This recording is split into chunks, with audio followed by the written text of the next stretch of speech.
mis sur l'affiche, il m'a dit non, il faut enlever, il faut que ce soit la surprise pour tout le monde. Et nous, on avait déjà dit parce que nous, on était les premiers à le savoir. Donc, eux, ils vont le savoir aujourd'hui.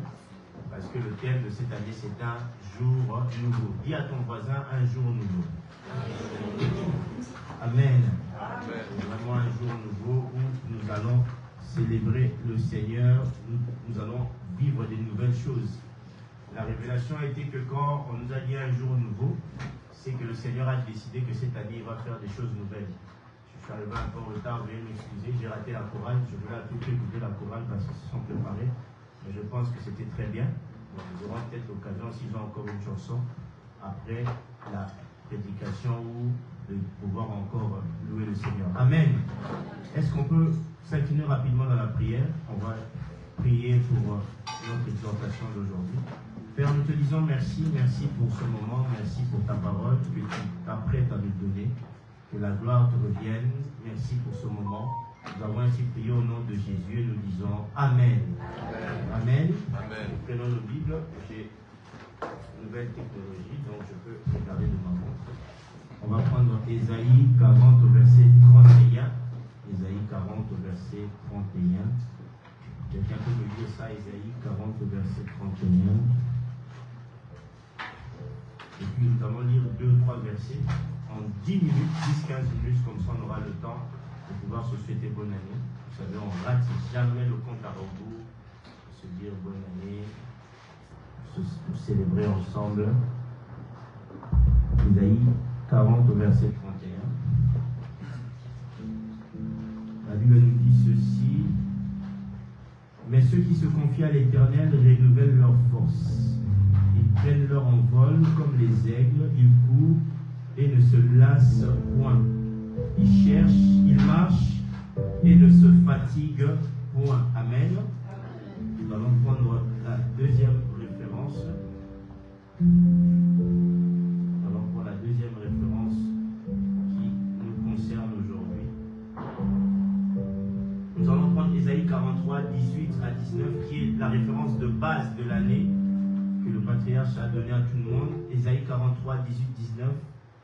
Je pense que vous la connaissez. La Bible nous dit: ne pensez plus aux événements passés et ne considérez plus, Ésaïe 43, 18, 19. Et ne considérez plus ce qui est ancien. Voici, je vais faire une chose nouvelle sur le point d'arriver. Ne le connaîtrez-vous pas? Je mettrai un chemin dans les déserts et des fleuves dans la solitude. Amen. Amen. On prend le psaume 118, 24. Le psaume 118, 24 nous dit: c'est ici la journée que l'Éternel a faite. Qu'elle soit pour nous un sujet d'allégresse et de joie. Amen. Amen. Alors dans ces trois références ici que nous avons lues, on peut se rendre compte dans Ésaïe 43, 21, qui est la suite justement de 43, 18 à 19, on nous dit que Dieu nous dit ceci: ne vous souvenez plus des événements passés. Ne vous souvenez plus de l'année 2024. L'année 2024, elle est passée. Amen. La nouvelle année qui commence, c'est un jour nouveau. C'est une nouvelle année 2025. Il n'y aura plus dans l'histoire une année 2024. Il y en a eu une seule et c'est terminé. L'année qui commence, ça s'appelle 2025. Et la grâce de chaque année est différente. Ne vous attendez pas à vivre en 2025 les mêmes choses que vous avez vécues en 2024. Les choses anciennes sont quoi? Voici, toutes choses sont devenues nouvelles. C'est des nouvelles choses qui sont en train de commencer, que Dieu est en train de mettre en place. Il pose même la question: je suis en train de faire de nouvelles choses. Est-ce que vous ne les voyez pas venir? C'est la question qu'on vous pose aujourd'hui. Vous ne voyez pas que Dieu est en train de faire les choses nouvelles pour vous. Il l'a déjà préparé. Il y a un verset de la Bible que nous aimons tous, Jérémie 29, 11.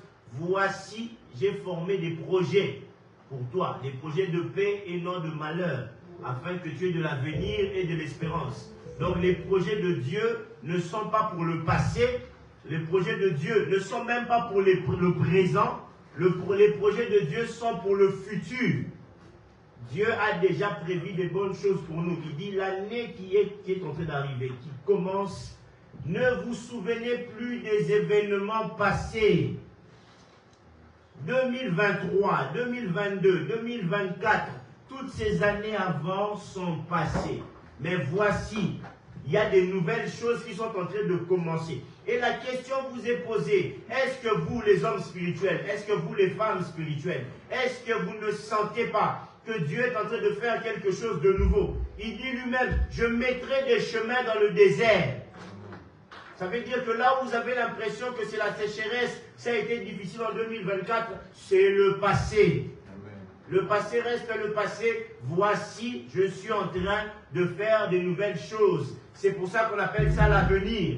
Le dimanche, on nous a parlé du futur. On nous a dit que quand nous conjuguons, quand nous prions, le pasteur de haut nous a prêché, il a dit, quand nous prions, la Bible nous dit, croyez que ce que vous avez demandé, vous l'avez reçu.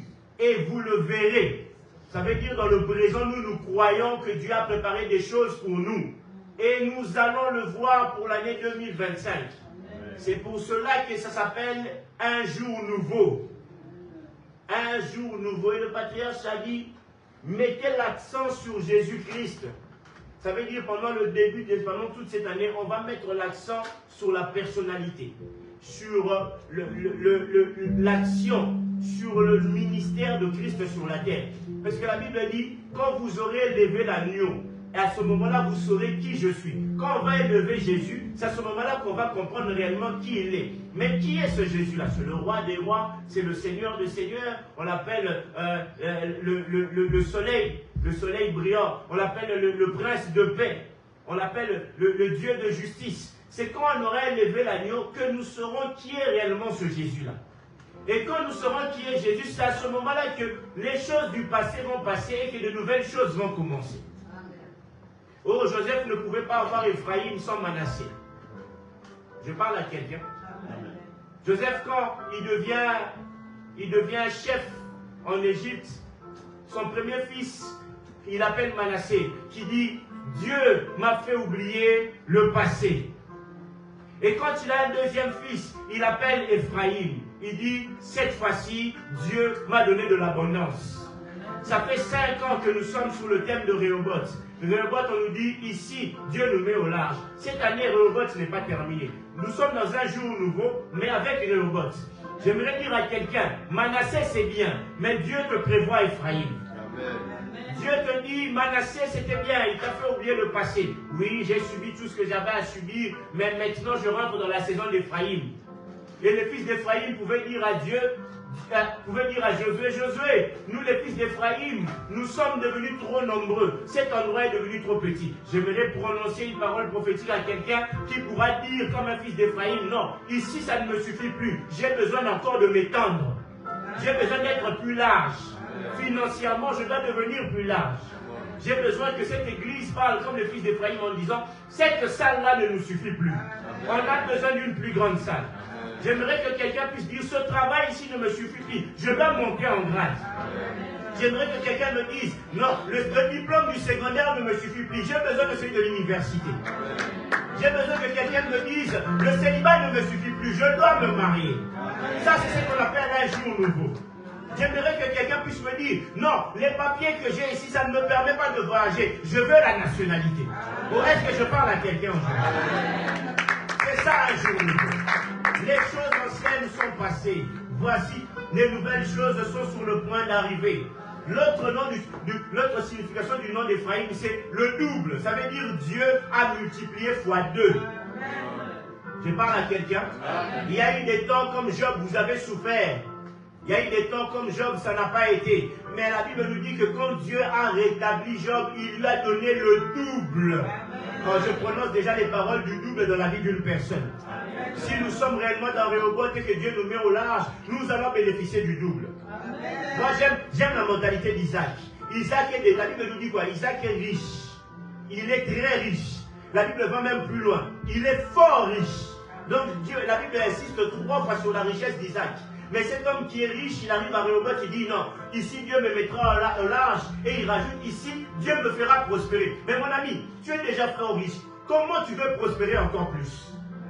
Ça veut dire qu'il se rend compte que, non, ici ça ne me suffit pas. La Bible nous dit dans Ésaïe, élargis ta tente. J'aimerais que quelqu'un puisse élargir sa tente cette année. Car les jours nouveaux sont à notre portée. Les bonnes nouvelles sont à notre portée.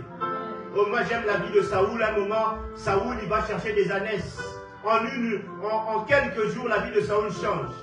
Il va chercher des ânesses. Il arrive chez Samuel. Samuel lui dit, ne t'inquiète pas, les ânesses ont été retrouvées. Mais juste après, tu vas prophétiser. Et après, on va te donner du pain.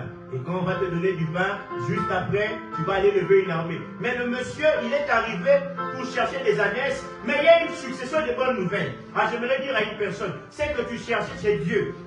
Dieu te dit déjà que tu as déjà trouvé. Mais maintenant, il va te donner même les choses que tu n'avais pas demandées, que tu ne cherchais pas. Parce que cette année, les bonnes nouvelles vont se succéder. On est fatigué des mauvaises nouvelles, on fait des bonnes nouvelles.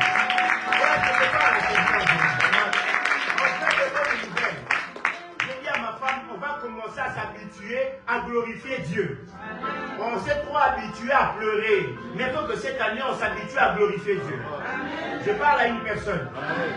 On a lu ici, la Bible nous dit que le peuple qui était dans le désert, plus ils avançaient dans leur pas, plus la Bible nous dit ils se fortifiaient. Ah, j'aimerais dire à quelqu'un, janvier tu seras fort, février tu seras encore plus fort, mars tu seras encore plus fort, avril tu monteras encore, tu vas arriver en mai, ça sera encore plus fort.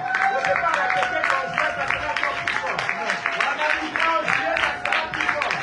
Et puis au mois d'août, ça sera encore plus fort. Non, regarde même ton voisin, dis-lui que septembre, ça sera plus fort. Et quand tu arriveras en octobre, ça sera encore plus fort. Novembre, ça sera même excellent. Et quand tu arriveras à décembre de l'année prochaine, tu feras le bilan, tu te diras non. Jusqu'ici, le Seigneur m'a secouru.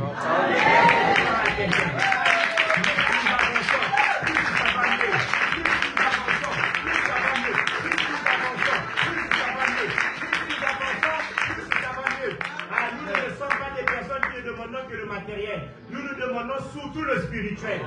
Là où je ne priais pas assez, cette année je veux beaucoup prier. Non, dis-le, cette année je veux beaucoup prier. Cette année je veux beaucoup méditer. Non, cette année je vais chercher Dieu. Ah, cette année on va chercher Dieu jusqu'à ce qu'il va se trouver. On va le chercher jusqu'à ce qu'il va se trouver. On nous a enseigné sur la prière. On nous a dit que quand tu pries, tu es un être spirituel qui parle à un autre être spirituel. Ah, les gens qui prient ne sont pas des hommes charnels. Non, ils ne sont pas dans la dimension du charnel. La dimension du charnel nous empêcherait de prier. Mais la dimension spirituelle nous pousse de parler à Dieu. Cette année, nous allons vivre des choses spirituelles et surnaturelles. Cette année, nous allons vivre des choses exceptionnelles. Est-ce que je parle à quelqu'un? Dans le désert, Dieu va ouvrir le chemin. Dieu n'a pas terminé avec toi. Dieu n'a pas fini avec toi. 2024 est parti avec son lot de souffrances et de tristesses, de malheurs. C'était 2024. 2025 est une nouvelle année. J'ai même ri, un ami m'a dit, tu sais que 2 et 5 ça fait 7. Donc moi je sens que 2027 sera l'année de la perfection. J'ai dit que Dieu t'écoute mon ami. Amen. Que Dieu fasse des choses parfaites avec vous. En tout et pour tout, mais surtout dans les choses spirituelles. Si vous cherchez Dieu, Dieu va se montrer. Si vous cherchez Dieu, est-ce que vraiment on ne pourrait pas désirer que cette année soit une année prophétique? Est-ce qu'on ne pourrait pas vraiment désirer que cette année soit une année de changement, de bouleversement? Hein? Comme on nous a dit les derniers dimanches ici, qu'on puisse voir des choses qu'on n'a pas vues. Docteur avant nous a dit, quand tu pries, Dieu te montre même les choses cachées. Ah, j'aimerais que cette année on puisse voir des choses cachées. Il y a des choses cachées qui se cachent dans votre maison. Cette année, c'est l'année du dévoilement. C'est pour ça qu'on appelait cette nuit la nuit du changement. Nous ne traversons pas simplement, mais nous changeons aussi. Ah, ne me cherchez plus là-bas. Ne me cherchez plus là-bas. Pourquoi cherchez-vous en 2025 2024 qui est déjà mort? Pourquoi cherchez-vous en 2025 les conditions de 2024? Ah, ils sont partis chercher Jésus dans la tombe. Les anges les ont dit, pourquoi cherchez-vous parmi le mort celui qui est déjà ressuscité? Est-ce que vous comprenez? Pourquoi vous cherchez 2024 en 2025? Cette année est une année particulière. Non, c'est ton année à toi. On dit ça souvent comme slogan, c'est mon année, c'est mon année. Vous savez, moi, J'ai failli me plaindre de 2024. J'ai dit à Dieu, non, 2024, ça a été trop compliqué, trop difficile. Du point de vue personnel, 2024, c'était... Et à la fin, Dieu me dit, regarde, en 2024, tu as quand même obtenu ça. Tu as obtenu ça, tu as obtenu ça, tu as obtenu ça. Bon, tu peux quand même dire que ça a été ton année. J'ai dit, Seigneur, quand je fais le bilan, je me rends compte quand même que 2024, ça a été mon année. Très souvent, nous regardons les peu de choses que nous n'avons pas reçues.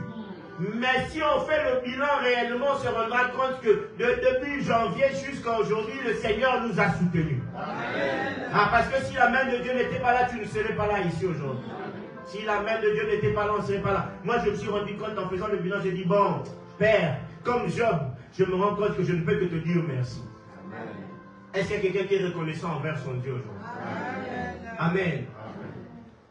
Est-ce qu'on peut inviter le règne de Dieu pour cette année 2025? Avant de pouvoir dire bonne année, est-ce qu'on peut se mettre debout? Je sens qu'on doit inviter le règne de Dieu. Il faut que cette année soit une année prophétique, une année de surnaturel, une année de puissance et d'impact. Il faut vraiment qu'on puisse sentir que les enfants de Dieu sont en train d'impacter. D'abord, tu vas dire merci à Dieu pour janvier de l'année passée. Pour février jusqu'à décembre, tu vas dire merci à Dieu. Tu prends ton temps 2 minutes, tu dis simplement merci Seigneur pour l'année qui s'est écoulée. Tu dis merci parce que ça a été. Merci jusqu'ici, tu m'as secouru. Est-ce que tu peux juste dire merci à Dieu pour cela? Prie au nom de Jésus. Allez.